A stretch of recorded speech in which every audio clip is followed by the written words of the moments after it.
Okay, so in my Enlightenment class at USC, we've been discussing this week gender roles.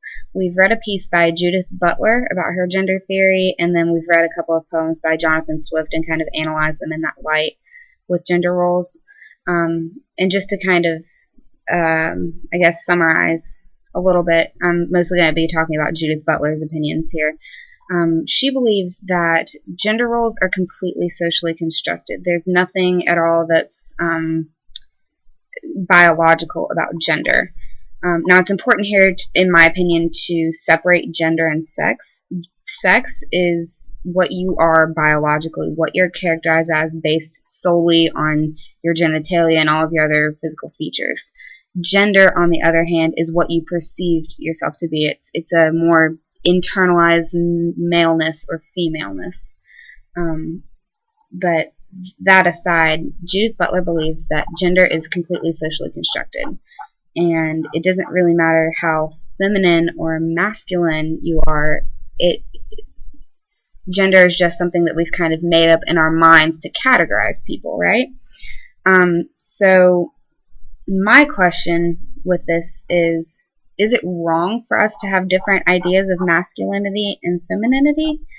I'll kind of talk about that more in a couple of minutes, but I think there's been an interesting movement towards a more, almost a unisex definition of gender, almost, that, little girls can play with toy trucks if they want to, little boys can play dress up if they want to. Basically, that all these things that we've characterized as being manly or girly shouldn't really be characterized as those things. Those are just activities. Playing with a toy truck, that's just an activity. It doesn't matter who does it. Same with playing dress up or playing with Barbies or cooking or, I don't know, whatever. But it's kind of defying this age-old perception that males have to act a certain way and females have to act a certain way.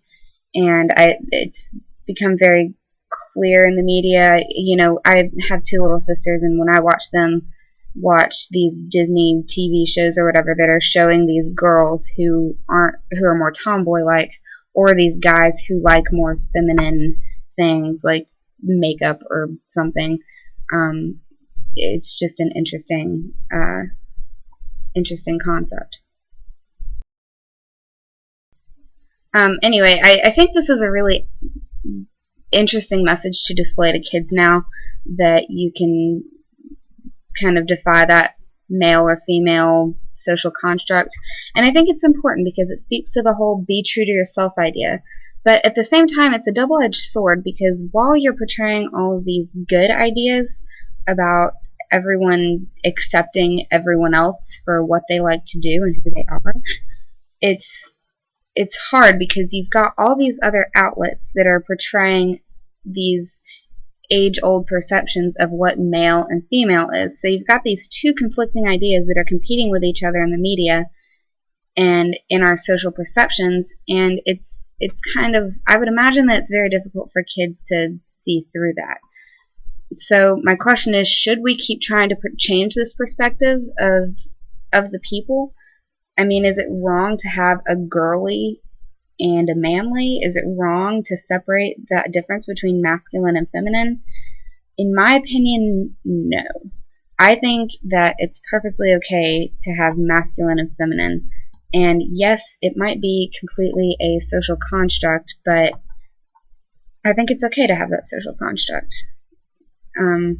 I feel like Judith Butler in her writings is trying to say that it's a bad thing because it limits us to who we are, and it's like every idea that we have that we think is original, it's really not, because we're just imitating what other people have done before us.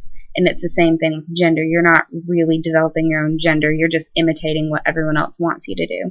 And I don't think that's necessarily true. I mean, I don't like to wear makeup because